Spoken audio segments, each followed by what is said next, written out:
Yeah, you're asking. And then just one more bit of context.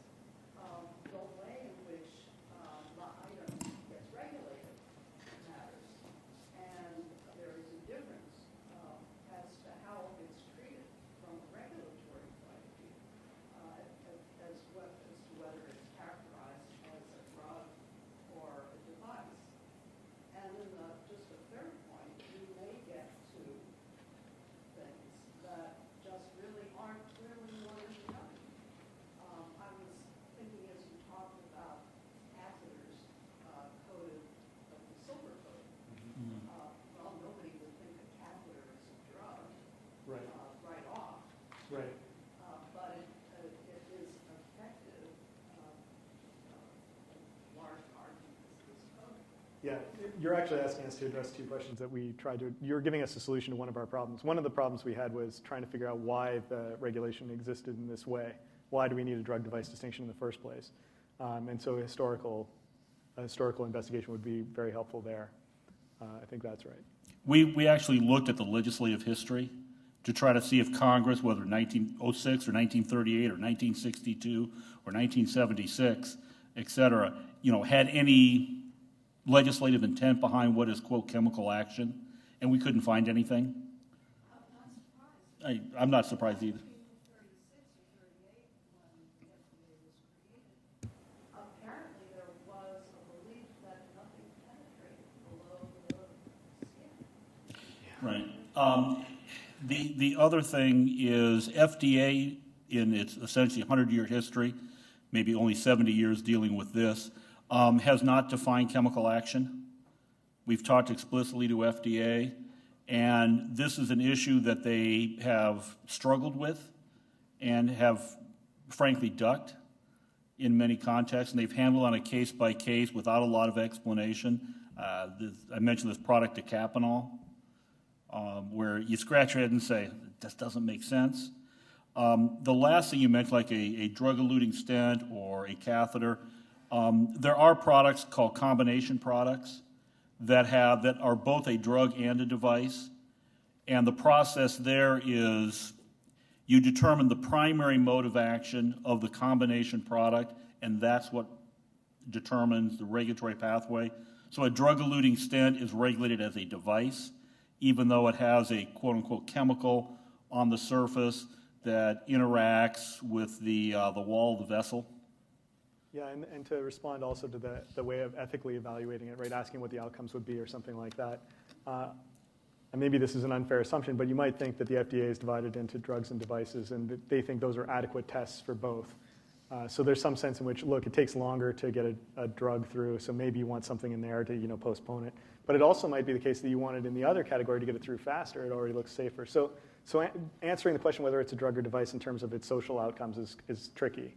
So we chose not to use that one. Very similar problem to your definition. Yeah, it fits nicely in with both of these. Actually, maybe Yeah, go right ahead. Question of you folks. I mean, I thought it was interesting, given that you both introduced your discussions with the anecdotes about how ridiculous the distinction was. I can see how, given that we have this legislation in place, I mean, somebody needs to think about it. But is there any part of your project also thinking about, if we were to come up with a more reasonable regulatory scheme, what it would look like? You know, if you could suggest, hey, say we came up with a different framework for dealing with nanomaterials, how would we want to set it up? That's a longer-term project. Yeah, we didn't really consider that. That requires lots of drinking. Bite-sized. Yeah.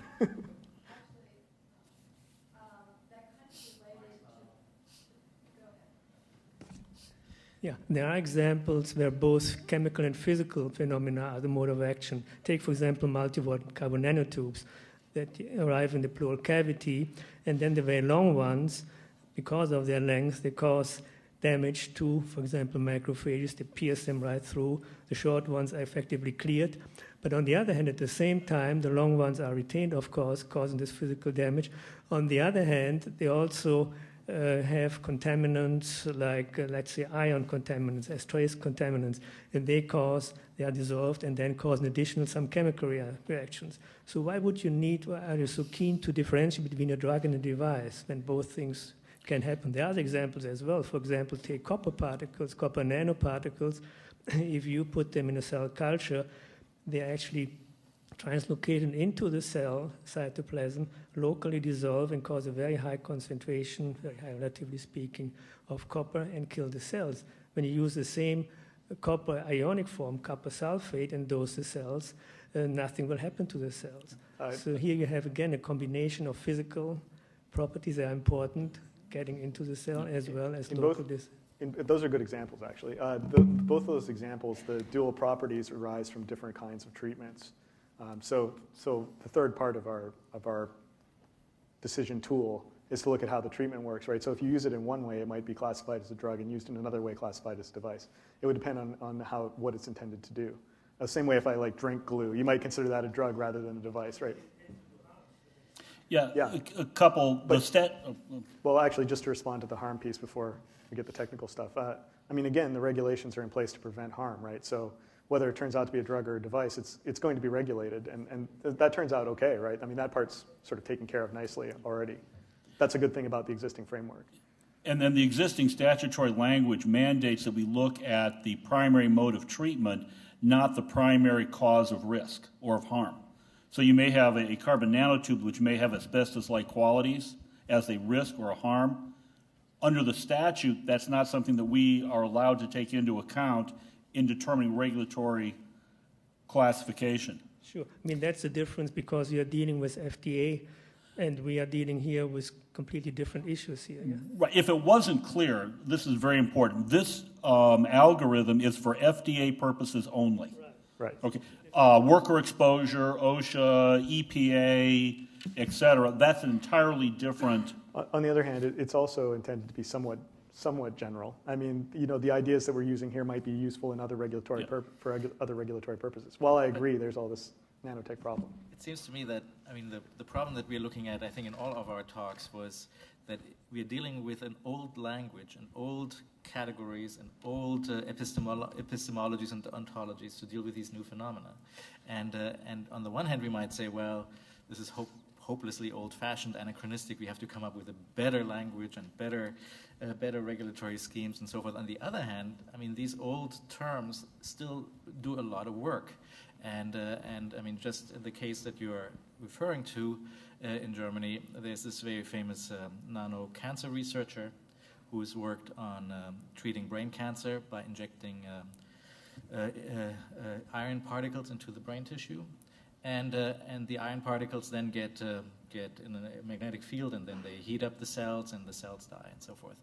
And he classified this as a device, and it was accepted as the definition was accepted because the idea was that these particles only play a role in the context of this particular machine and otherwise they don't do anything. They're inert, right? But this is of course in question exactly now. And that's actually one of the interesting things, that these terms then become also parts of a political battle of sorts. Right. People use intuitions of what they might mean. I mean, and that's why I'm sort of skeptical about attempts to kind of fix it once and for all, because there are cultural resources associated with each of these terms. And we're also concerned with this risk output, right? But the FDA is in place to protect us from these risks, right? That's what it's for. So we're assuming that on the back end we're being protected. It's just a question of whether we should be protected in this way or this way. So I'm on board with all of the questions that people are raising about the future harms and the general risks, but this question is just about whether or not we should regulate this way or this way. Yeah. Susan? Well, just to stay with the FDA structure for a moment, I do think FDA in general has the right regulatory schema. So it's important to point out that both drugs and devices for the most part, pre-market approval as to both safety and efficacy. So, as Ralph has pointed out in a book collection that we're both involved in, the nano products, nano drugs, and nano devices are both evaluated by the FDA pre-market. And as we will hear more about on the third day, I believe, and as we heard about throughout the July 2007 FDA Task Force report, the real dilemma and challenge for the FDA has to do with categories like food, supplements, and cosmetics, which do not require pre-market review, and that is a huge huge problem. So and I'll just give a couple of examples why. I mean, it is obvious, but I believe, Ralph and I are both FDA attorneys, and we're sort of looking at now different parts of that drug definition. But for me, what's really crucial is intended use of the product and the claims made for the product. So one of my partners has a favorite example, and that is if you took this simple bottle of water, that's all it is, chemical action, we all agree, hydration, right? So by that definition, it would not be, actually, it is not a drug, even though its primary mode of action is chemical. But if you claim that this bottle of water cures cancer, that is, number one, treatment of disease, and you are defining its intended use as to treat disease, then this bottle of water instantly becomes a drug if you just write cancer cure on its label. So I think that's important to keep in mind. The other interesting thing to me is that as this previous audience member pointed out, there are many, many drug devices combination products, as there are drug-drug combination products, fen-phen being probably one of the best-known ones. And so for that reason, about 7 years ago, the FDA created the Office of Combination Products. The reason why this is relevant to this group, I think, is that up through 2006, on the FDA's website, it considered nanotech products, any nanotech products regulated by the FDA, to be combination products, and by definition requiring pre-market approval. So I can't wait until the morning of the third day to ask the FDA official how that got changed from being considered combination products. Well, maybe two last examples. The nano silver, which we keep coming back to, is going to be regulated by the EPA if it makes the claim. We're back to what are the label claims, what are the product claims. If it claims to be antimicrobial or antibacterial, then it will be regulated. But there is, I think, the nanotech sock company that someone mentioned, as long as it took that claim off of its label, it still could contain the same amount of nanosilver particles and still do the same aggregation in the sea that it did before, but it took off the label claim and it is off of EPA purview. There is also a very interesting nano gold product that nano gold is used in face creams and cosmetics, and it is still can be considered a cosmetic and therefore not require pre-approval as long as it doesn't make a drug-type claim, such as altering the structure or function of the body and actually removing deep wrinkles or curing eczema. As soon as it makes that claim, it becomes a drug. Yeah. It's critical to understand these jurisdictional issues. I mean, water can be regulated by FDA as a food additive, a cosmetic, a drug. Water can be a medical device. If I'm marketing water to clean out wounds, to rinse, dirt and grass or whatever out of it, it's a medical device. And so it's not a one-size-fits-all where a chemical, a molecule is always regulated one way. Right.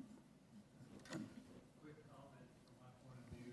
When I was in medical school in 2000, 2001, we were reading about the COX-2 inhibitors.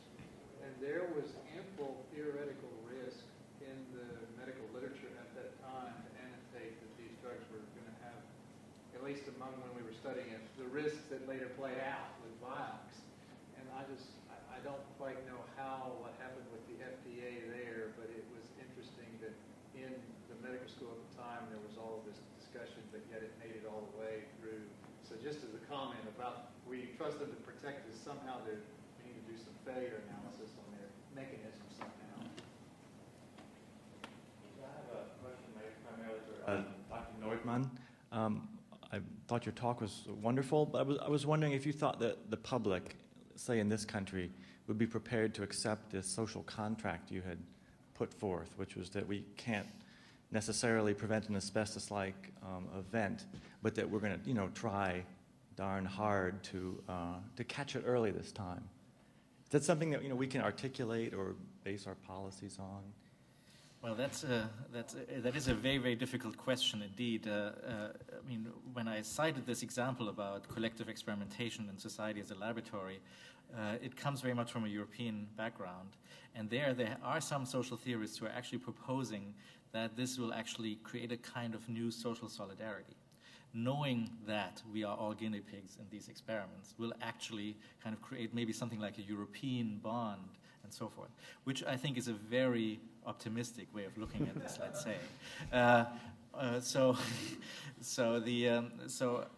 the other hand, with this particular proposal, I mean, the promise or contract that I suggested, I think experience shows that this seems to be how it's kind of working out. I mean, in Germany, Germany may not here be quite the same as the States, but in Germany, which is usually extremely risk-averse, we've had not very long ago on the cover of every newspaper a big article about how toxicologically dangerous perhaps nanoparticles may be and so forth, a warning from the German Ministry of the Environment, and it was published in big ways and has had zero effect. I mean, people are basically thinking that, well, sure, we can't be sure about this, but let's give it a chance and let's just be sort of cognizant and let's just try to create institutions that we can trust, I think. So why do both of you say that this is a new social contract? Because we've been doing outcomes research, and pharmacotherapy outcomes research is bigger now than it's ever been. Post-market surveillance is, in fact, part of the phase 4 vindication of any drug release. So I think that the social contract is the business as usual, and we've always been guinea pigs here because phase 1 through phase 3 controlled drug trials have been so contrived and so purged and so lily white that there's no possible way that they can possibly predict any true outcomes in a diverse population. I wouldn't actually argue that it's new in the sense that it hasn't been like that before, but what's new about it is that it becomes, that is the platform on which people converge. I mean, there are still many, many people asking for more, for much stronger kind of safeguards and so forth. But I mean, that this becomes actually a way in which we can sort of various heterogeneous actors about these new technologies can come together, in fact, and kind of peacefully even come together. That's, I think, maybe the new thing. And agree finally and admit openly that we're an experimental populace. Let me push back on something, and I'm going to maybe have a little bit of criticism of the scientific world here. Drug trials are designed to be used as the test subjects, the healthiest sick people you can find, right, who only have that disease, have no other comorbidities, no other anything, because that's the scientific pure way to do it. You don't have any of these confounding factors. Like genetics? Like genetics, yeah. Like other disease states. Are you diabetic? Are you non-diabetic, et cetera? In real life, we all know that the product gets used in a much more heterogeneous population, but the clinical trials are very homogeneous. And you see FDA companies, scientists saying, no, we can't let other people into the clinical study because they have comorbidities that will, upset the scientific analysis. And so we're pushed then into post-market for the more heterogeneous issues that pop up based upon genetic factors, comorbidities, dozens of things. Yeah, one other comment, and I'll defer. So if you look at the profiling between Europe and the United States in terms of nanotechnology commercialization, it's heavily favored that the drug categories are much more actively being pursued in the United States versus Europe, which is more device-like. And the question of that is that a philosophical or cultural issue, or is it in fact a financial issue? And it could be the timelines and the investor patience are quite different. And here in the United States, we're quite used to deeper pockets and longer timelines for the $800 million 10-year payout for drug-based classifications, whereas in Europe we're risk-averse enough and conservative enough financially that we're going to go for the cheaper payout, shorter time frame device categorizations. Comments there? My view is that there are a lot of nano products out there, devices and drugs, that don't have that label on it. So I'm not comfortable saying, there are more or less nano devices than Europe. I have that data I can show tomorrow. Yeah, I mean, my concern there from having looked at some of that, I don't know your data, is that people and the agencies don't label things as nano or non-nano. So if you look for, I want a list of all products FDA has approved that are quote-unquote nano, I'm not sure there's a good database on that. That's just a concern I've got. Not at the FDA, but I think at the investor level there is, because people want to know what they're buying. They want to know what the label is going to be. And I think that, yes, you can be disingenuous to the FDA because of regulatory issues, but you won't be disingenuous to the investor base because the SEC will sue your career on. I'd like to explore with Alfred again a little bit more about the experimental society. And you introduced at least a couple sort of what could be incipient criteria for what would make sense in such a society. And of course, the obvious place to go is to say, okay, what are the requirements for human experimentation when we're in the laboratory, and what kind of socio-political or larger scale analogs can we find out, can we discover, can we create in the broader society that would make the analogy between human experimentation in the laboratory and social experimentation in the broader society more, analogous, more equitable, and so forth.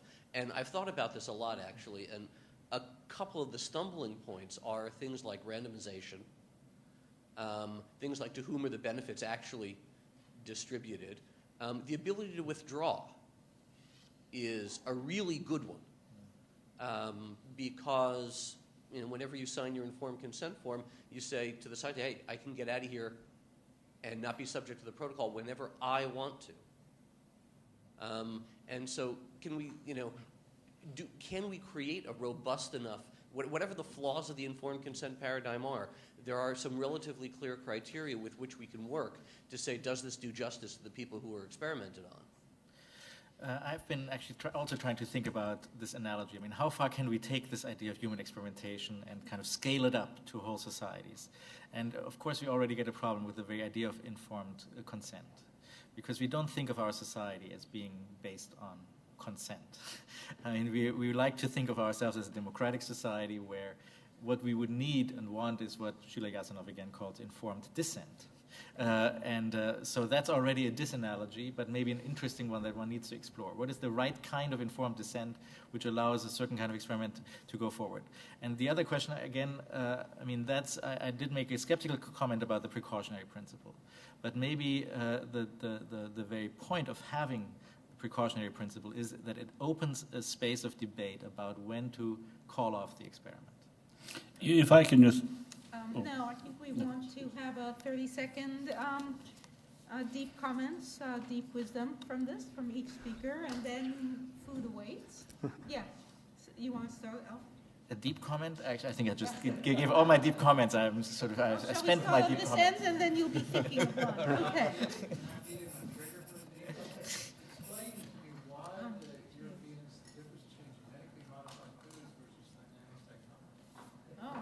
Excuse me. Look, we have 45 minutes for dinner. No?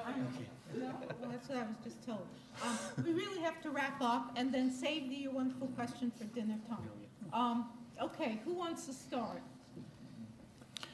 I'll have a quasi-deep thought. I think what we're hearing are two different pathways. One is, how do we deal with the current regulatory structures that are in place right now? Secondly, should those be changed? And I think it's very important to distinguish between those two because they have very different outcomes and very different approaches. I mean, the work that John and I are doing is on what do you do today, what's with the existing structure, not should we rewrite the Food, Drug, and Cosmetic Act. That's a whole different discussion. Yeah, I guess I don't have a lot to add. It seems to me that the people sitting on the panel right now have a view that, look, you can use existing frameworks so long as they're properly understood. Nanotech isn't like super new or exciting or something. It has some properties that maybe we didn't expect, but it's not something that we're not equipped to deal with. I mean, maybe there's some tinkering that needs to be done. Maybe I'm speaking for you guys, I'm sorry. That's what I heard you say, though. And so my feeling so far is that it seems to me like nanotech highlights a certain set of problems rather than creating a new problem. Just my opinion. So in terms of my thoughts, I thought maybe I might connect up my thoughts with Alfred's talk and my thoughts with the latter talk. I think Alfred really raised these interesting points about, given some of the uncertainty cases where it's difficult coming up with precise probabilities and so on, where we don't get the scientific information we want, how do we deal with it? And so, one thought is to think about this sort of society as a laboratory. But I think it also, as we think about how to deal with those cases, it connects up with my interests in issues of burdens of proof. And one way of thinking about this, the philosopher of science and law, Karl Kraner, has suggested that often the kind of scientific research we do is, as Alfred was suggesting in his talk, geared toward assuming we can get really nice, solid knowledge. And so we want to be able to get dose-response curves and so on. And I think it's a really interesting question. If we're in a situation where we don't think we can get that detailed information, what kind of scientific research do we want to do that, maybe it's not going to be as precise as detailed, but it's more suggestive of the kinds of risks we may face. Kraner talks about cases where we might do somewhat sloppier risk assessments, in a sense, just to suggest, potential risks and not demand as much detail. So just quick thought. I guess I'm going over my 30 seconds. I'll just be very quick with the connection with your stuff. It's interesting, the comment that you made about how drugs and devices, at least both, require pre-market studies. And so you might think there's less sort of social ramifications as to whether something ends up as a drug or a device. And I think that's where there would be interesting connections between our discussion, in dealing with this. Are there serious ramifications of whether it ends up in one category or another, taking that into account? So this might actually answer your question. Even when we look at the ways in which we should deal with uncertainties and potential risks and hazards, it's easy to just think of this as a kind of risk debate, but it's not. It's one about benefits. And I think the big thing about GMOs is that no one in Europe ever saw any benefit in it. It's just a gratuitous addition to our food, which is perfectly good. And but the nano stuff may have a benefit. I want to thank our speakers.